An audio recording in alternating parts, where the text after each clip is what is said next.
Nous sommes la moyenne des personnes que nous fréquentons.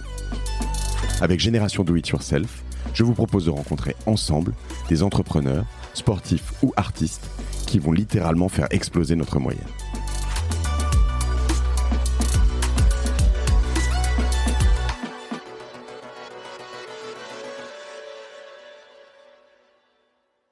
Il y a une chose qui est très importante, c'est que tu as essayé de réfléchir avant à toutes les galères qui pouvaient t'arriver, tu as essayé de te former, tu as essayé d'avoir du matériel pour faire face.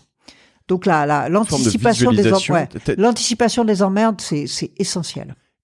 Et ça, parce qu'il y a des sportifs que j'ai reçus ici qui se coachent ou qui ont été coachés à ça, c'est-à-dire une forme de vraie visualisation, se dire en gros, je sais les galères qui peuvent m'arriver, et donc quand elles arrivent, je suis prêt. Ça, c'est un truc que tu as... Moi, c'est un truc que j'ai fait. J'ai pas fait ça avec un coach, j'ai fait ça toute seule, mais puis après avec mon équipe technique, bien sûr. Mais oui, moi, mais, tu sais, moi, je suis quelqu'un de prudent. Ça fait rigoler les gens quand je dis ça. Mais je leur dis, mais si, en fait, je suis quelqu'un de très prudent. Je me lance pas comme ça.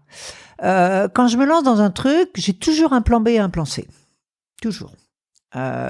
Et je sais que le plan B et le plan C, ils vont peut-être pas me permettre de faire tout ce que j'ai rêvé de faire, mais je sais que je vais pouvoir... je mets toutes les chances de mon côté pour arriver quelque part, pour éventuellement sauver ma peau si jamais ça se présente, mais voilà. Donc du coup, cet effort d'anticipation, je l'ai toujours fait. Toujours. Et ça m'a sauvé la vie, hein. Quand je suis le seul bateau et la seule à imaginer que mon bateau peut se mettre à l'envers et y rester 2 ans avant de partir, et que je développe avec mon équipe des techniques pour que si ça arrive, je puisse me signaler, même si le bateau est à l'envers, voir ce qui se passe dehors, avoir mon radeau de survie sous la main, toutes ces techniques qui aujourd'hui sont devenues obligatoires sur ces bateaux-là, moi je fais ça 2 ans avant de partir, quoi. Tout le monde me traite un peu de parano quand même. Sauf que ça m'arrive. Voilà. Au plein milieu du Pacifique Sud, le bateau, il se met à l'envers et il y reste. J'aurais pas eu ça. Toi, t'es dedans. Et moi, je suis dedans. Et quand tu j'aurais dis été voir dehors, je serais pas là. Ouais. Et quand tu dis voir dehors, quand t'es dedans... j'ai mis un hublot tout simplement à l'arrière, puisque l'arrière du bateau, c'est le seul endroit du bateau qui est hors de l'eau, quel que soit le sens, entre guillemets, quoi. Donc voilà, donc je mets un hublot.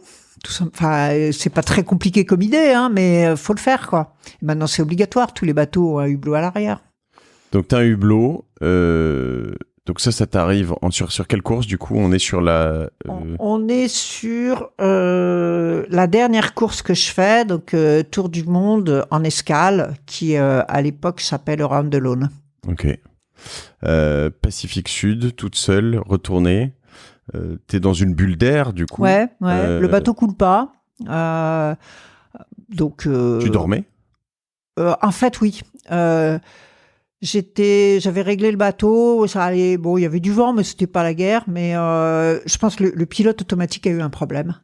Et moi, j'étais allongé sur l'espèce de banquette de table à cartes. Et à un moment donné, je sens que le bateau part super vite, super fort et pas bien, quoi. Mais le temps que j'intervienne, je peux pas intervenir. Ça y est, le bateau il se retourne, quoi. Donc voilà, quoi. Oui, t'es dans ta bulle, quoi. Bon, donc il faut faire tes petits trucs, faire sortir l'antenne de la balise de détresse que t'avais préalablement. J'allais dire, qu'est-ce qui se passe dans ta tête à ce moment-là? Là, en fait, t'avais préparé ce moment. Donc t'as une sorte de mécanisme. Il y a un moment où tu flippes, où tu dis oui, c'est quand même une sale affaire, comme dirait l'autre, quoi.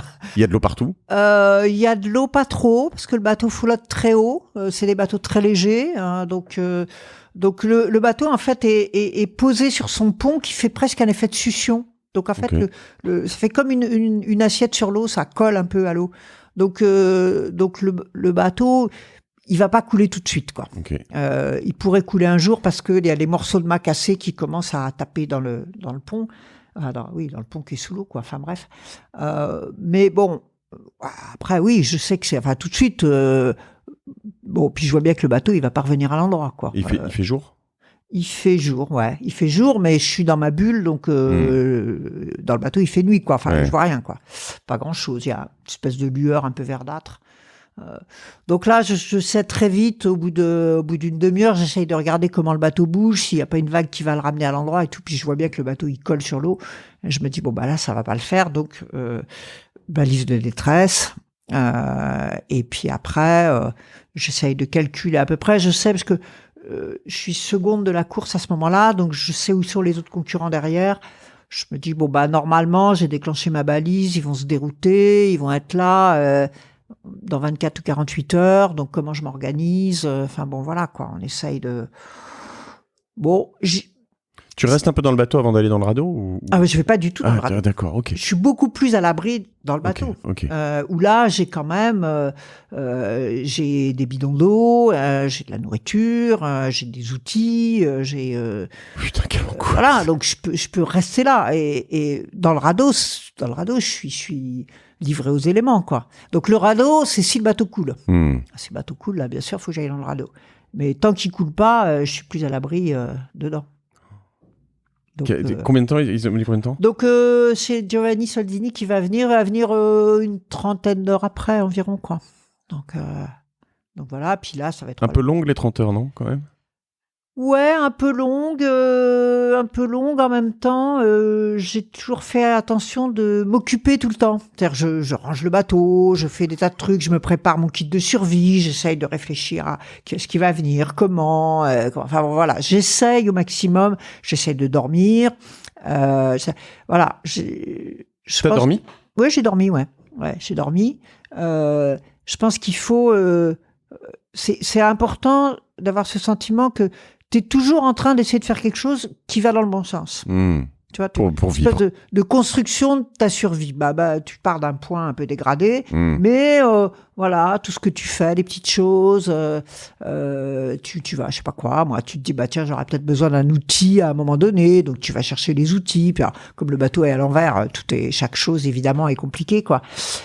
Mais voilà, cette façon de s'entretenir dans le positif, elle est très importante, moralement, en tout cas. Hyper intéressant.